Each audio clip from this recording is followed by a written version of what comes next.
सोचिए एक आदमी जिसने भारत में बिजनेस का पूरा गेम बदल कर रख दिया है, जिसे लोग बिजनेस किंग कहते हैं। आज अगर वो ग्लोबल अमीरों की लिस्ट से ही बाहर हो जाए तो भारत के लिए ये कितना बड़ा झटका होगा। लेकिन उससे भी बड़ा झटका है ये मुकेश अंबानी के लिए। मुकेश अंबानी की नेटवर्थ में 1 लाख करोड़ रुपए की बड़ी गिरावट हुई है। देश के दिग्गज बिजनेस टाइकून मुकेश अंबानी को इस साल एक इतना बड़ा झटका लगा और ये बड़ा झटका हुरून ग्लोबल रिच लिस्ट 2025 के साथ आया।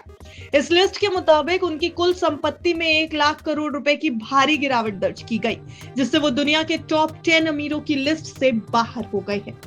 इसका सबसे बड़ा कारण रिलायंस इंडस्ट्रीज पर बढ़ता कर्ज और ऊर्जा और रिटेल बिजनेस का कमजोर प्रदर्शन बताया जा रहा है।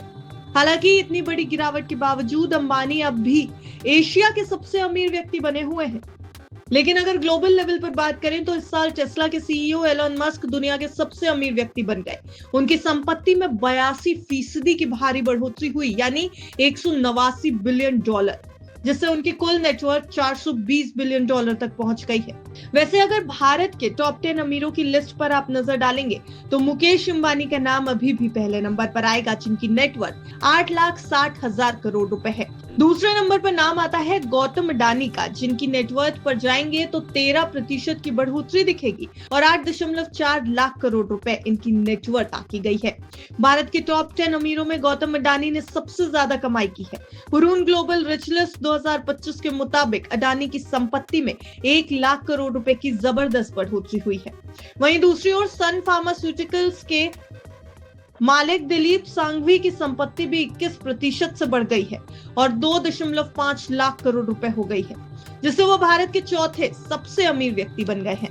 लेकिन इस समय सवाल ये है कि आखिर मुकेश अंबानी की संपत्ति में इतनी बड़ी गिरावट कैसे आ गई। एशिया के सबसे बड़े बिजनेसमैन माने जाते हैं मुकेश अंबानी, जिनके पास 15,000 करोड़ रुपए का एक घर है जिसका नाम है एंटीलिया। दुनिया में सबसे फेमस ये घर, दुनिया के सबसे महंगे प्राइवेट जेट्स और हजारों करोड़ की लग्जरी कारें हैं। उनकी नेटवर्थ में 13% की गिरावट, यानी उनकी नेटवर्थ का 1 लाख करोड़ रुपए से घट जाना किसी बड़े शौक से कम नहीं। कारण अगर देखेंगे तो आपको पता चलेगा कि रिलायंस इंडस्ट्रीज की बिक्री में सुस्ती है। कंपनी के एनर्जी और रिटेल सेक्टर अभी मंदी का सामना कर रहे हैं। वहीं बढ़ता कर्ज और निवेशकों की चिंता भी एक बड़ा कारण है। निवेशक रिलायंस की ग्रोथ को लेकर के इस समय सतर्क हो गए हैं, यहाँ कॉशियस रुख अपना रहे हैं और इसलिए निवेश पर भी असर पड़ रहा है। डिजिटल और रिन्यूएबल एनर्जी में बदलाव का असर भी कंपनी पर पड़ा। कंपनी ने ट्रांसफॉर्मेशन शुरू किया, लेकिन शुरुआती झटके इस कंपनी को झेलने पड़े हैं। अब बड़ा सवाल यही उठ रहा है कि क्या मुकेश अंबानी इस झटके से उबर पाएंगे। लेकिन ये रिपोर्ट मुकेश अंबानी पर जितनी फोकस है उतनी ही फोकस होगी एक और नाम पर, रोशनी नादर, भारत की सबसे अमीर महिला। रोशनी नादर का नाम हुरून ग्लोबल रिच लिस्ट 2025 में आया और रोशनी नादर का नाम आते ही इस लिस्ट में हलचल मच गई। रोशनी नादर के बारे में आज हर कोई जानना चाहता है। नादर ने ये प्रूव कर दिया कि अगर भारतीय महिलाएं चाहें तो दुनिया के सबसे अमीर लोगों की लिस्ट में भी अपनी जगह दमदार रूप से बना सकती हैं। जहां एक और मुकेश अंबानी को तगड़ा झटका लगा, वहीं HCL की चेयरपर्सन रोशनी नादर ने इतिहास रच दिया। 3.5 लाख करोड़ रुपए की नेटवर्थ के साथ वो दुनिया की 5वीं सबसे अमीर महिला बनी हुई। रोशनी नादर को इतनी बड़ी सफलता कैसे मिली, उसके पीछे के कुछ फैक्ट्स आपको बता देते हैं। पिता शिव नादर से HCL का 47% शेयर रोशनी नादर को ट्रांसफर किया गया।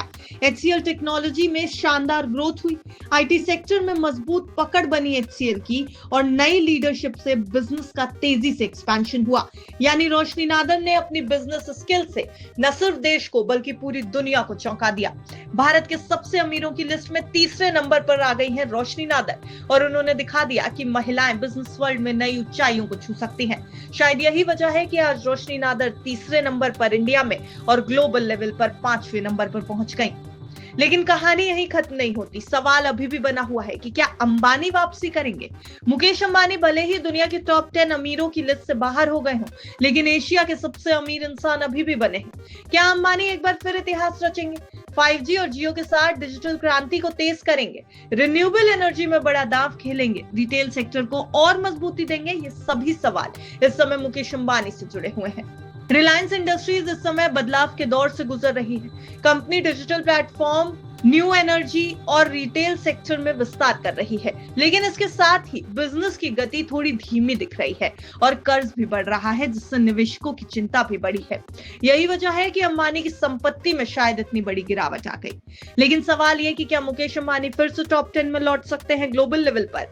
इसका जवाब भविष्य के बिजनेस फैसलों पर जरूर निर्भर करेगा। क्या रिलायंस फिर से मजबूती से उभरेगी? क्या अंबानी की संपत्ति में फिर से उछाल होगा? यह देखना बेहद दिलचस्प होगा।